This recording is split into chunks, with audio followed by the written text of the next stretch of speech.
What's happening, guys, gals, and children of all ages, and yes, the children that live inside of us? We are avid model builders. I am on to project number 2. Once again, this project will be built with everything that we carry in the hobby shop. All paints, Icky Sticky, and Bob's Hobby Shop and RC brand. This time I am doing a project for another friend of mine. He has helped me through a lot.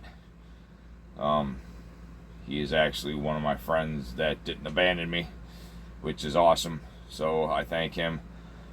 So I talked to him and asked him what his dream car would be, and he is the kind of person, he likes customizations, but he doesn't.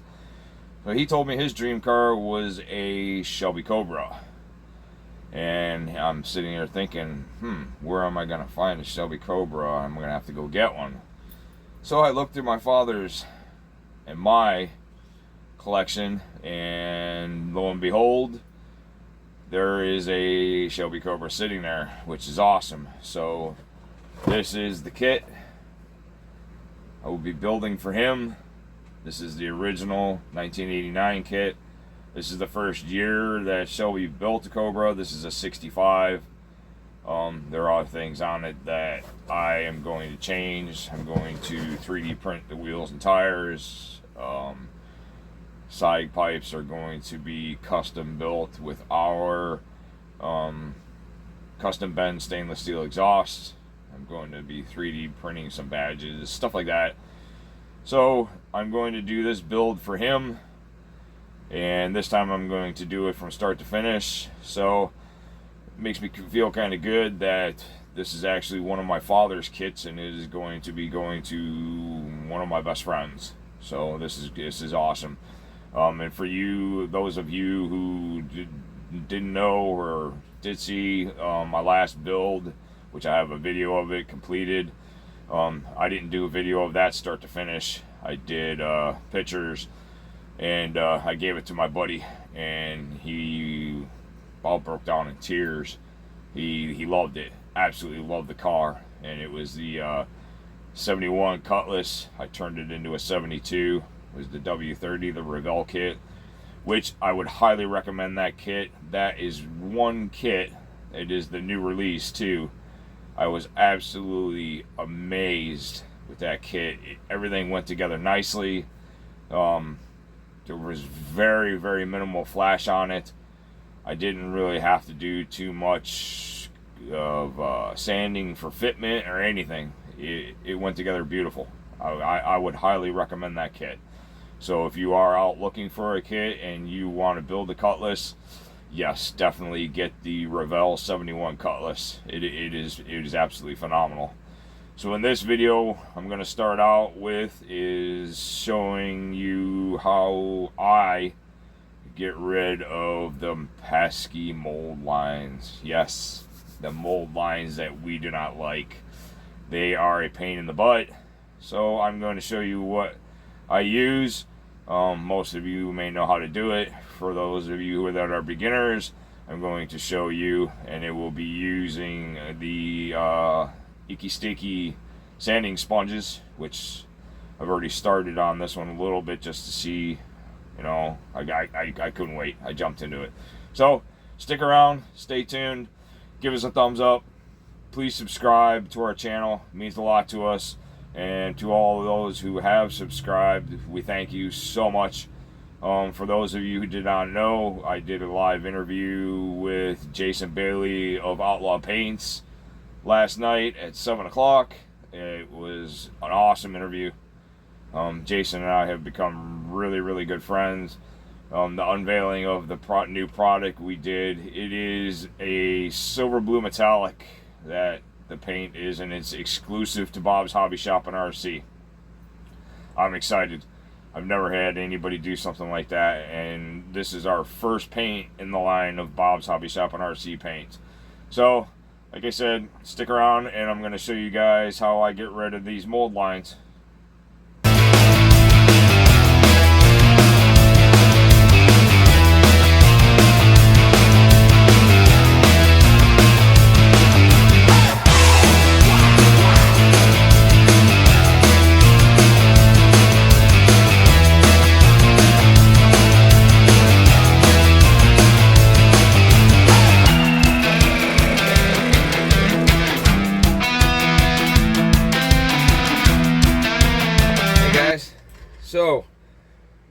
we are going to get rid of these pesky mold lines. And you all know what I'm talking about.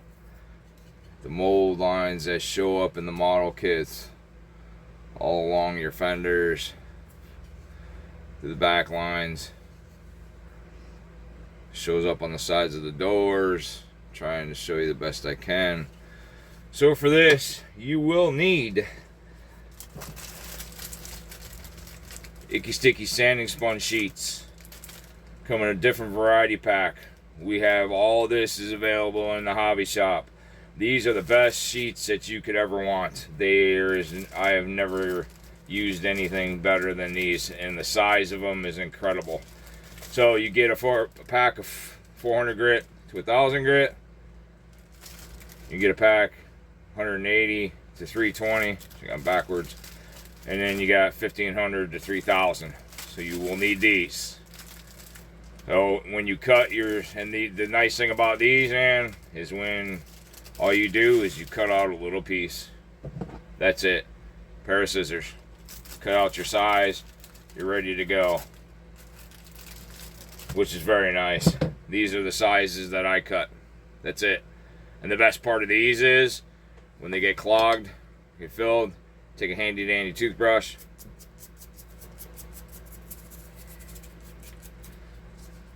Ready to go again. All unclogged. Sometimes you get some flashing on them. Stuff like that. So for that, you will need your Icky Sticky glass files.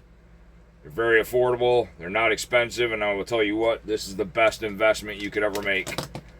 I never used these until I started with Icky Sticky. These are their larger ones. They come in medium, fine, and super fine. These are the larger files. These things are great. They are an absolute lifesaver. And they have them in the smaller sizes. So, same thing. Medium, fine, super fine. These things are an absolute lifesaver. I will not go without them. And they come in the cases. Very nice. You also can get Icky Sticky files. These are your needle files. These things are great. Beyond great. And the same thing. You know, you get some rough spots, or you get to a, like down here. And you want to be careful when you're using your files. You don't want to go totally, absolutely crazy because you go too far. But as you can see, this is where it was attached to the sprue. And the same thing with these. You get to that point, take your toothbrush, brush it out, it's ready to go again. I love these files. I have not found anything better than these. And they also come in the diamond files. These are also your needle files. These are absolutely phenomenal as well. All of this can be purchased on the hobby shop. Very reasonable price, not gonna break the bank. They are absolutely great. Same thing. They get clogged. Just brush them out with a toothbrush and you're ready to go. So, I've already got some pieces cut. I'm gonna set my sponges off to the side here. So, like as in for these spots here, these are a little bit, a little extra. So what I do is I will get my larger file, hold your body upside down, make sure you got your file in the right direction, and don't even put in any pressure. Let the file do the work.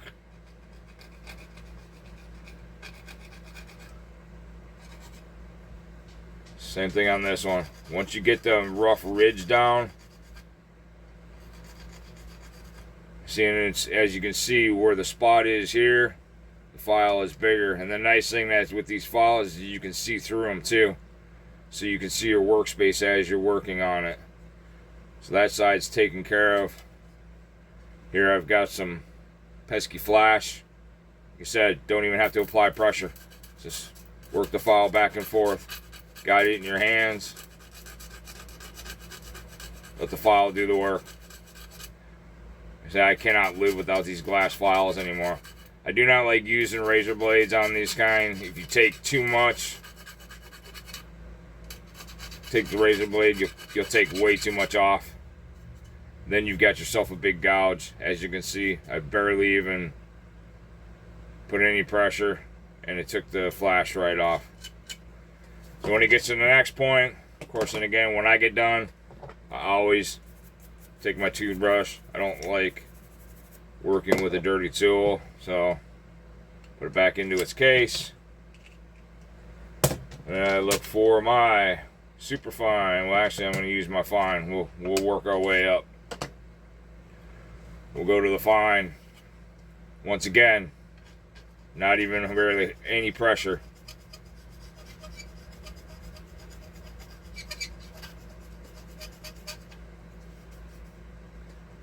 And you want to feel, and as you can see, you don't want to go too far. Same with the back mark. And you can hear it once it starts making solid contact. It has that whistle like that. So that means you're about done on that spot. That's pretty much it.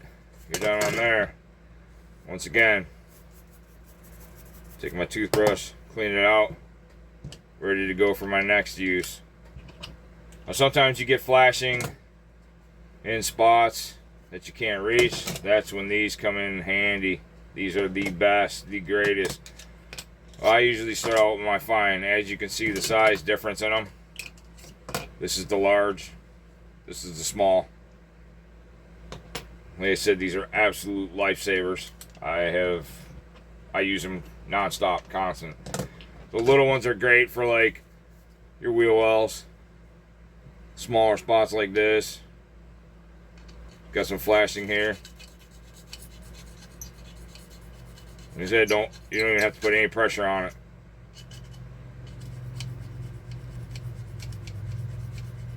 This way, if you do the super fine, you're not taking out as much of the product.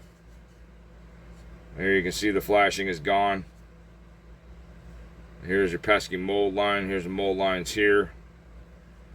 So, with that being said, I'm going to move on, show you guys with the icky sticky sanding sponges, which are great.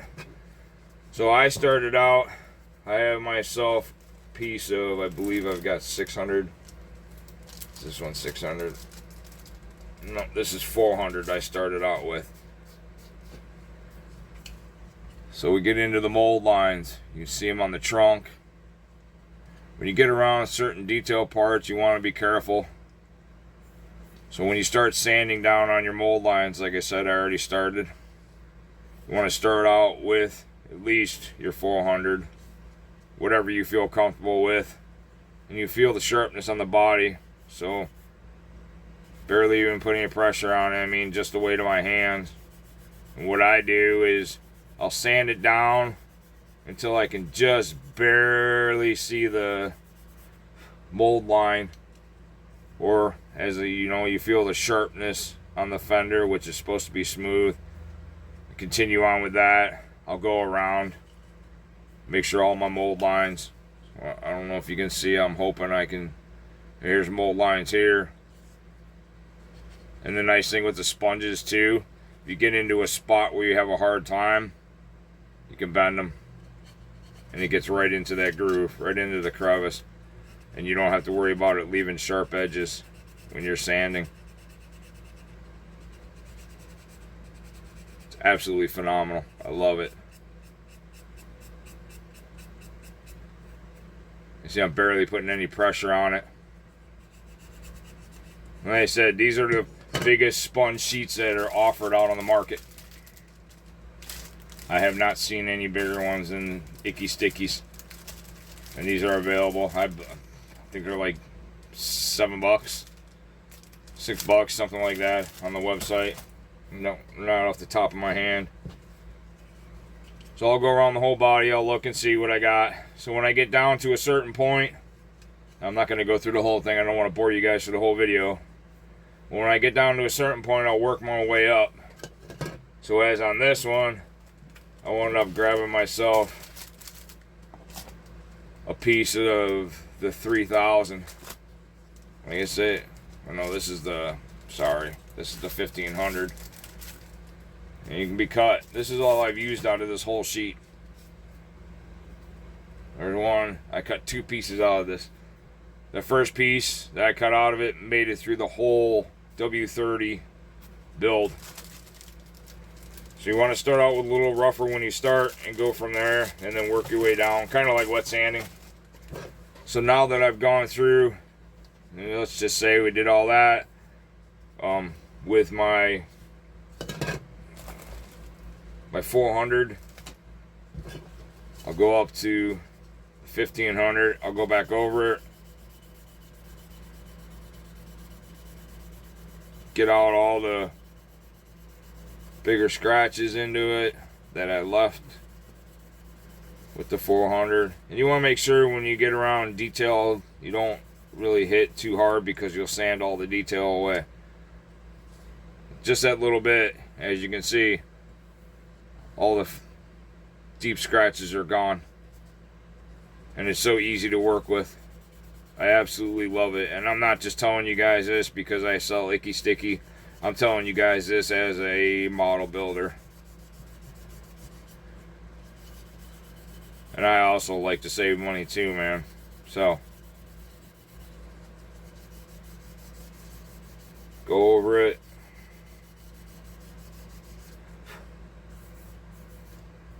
Done with that. As you can see, compared to the back half to the front. Then what I always do is I'll go to the 3000 on my very last. So here you'll get your sheet. I like to keep mine hung up. So what I did is I just made a slit and then I put mine on tacks. So I take my pair of scissors, cut myself a small piece. And this is the 3000. As you see, not very big of a piece, and I barely even took a chunk out of that. This is my second build with these. So I'll go on to the 3000 after I've done 400, the 1500. Now I'm going to go into the 3000. This will be my last one. Because when you go to spray it with your Outlaw paint primer, the Outlaw's primer fills in any scratches or anything that you miss, and it lays flat. Outlaw's primer is designed to take care of any pretty much any imperfections. I mean, if it's a big imperfection, it's not going to, but as in for like sanding scratches, you don't have to wet sand or anything like that when you get done with this. Outlaw's primer is just the best on the market. So as you can see, now it's completely smooth. Got this little tiny piece. That's all I used. Take my toothbrush. It's pretty much ready to go again. So I'm going to finish up on this. And I hope this helped you guys a little bit out. The files would basically be for, and these are the files once again. You get into a wheel well.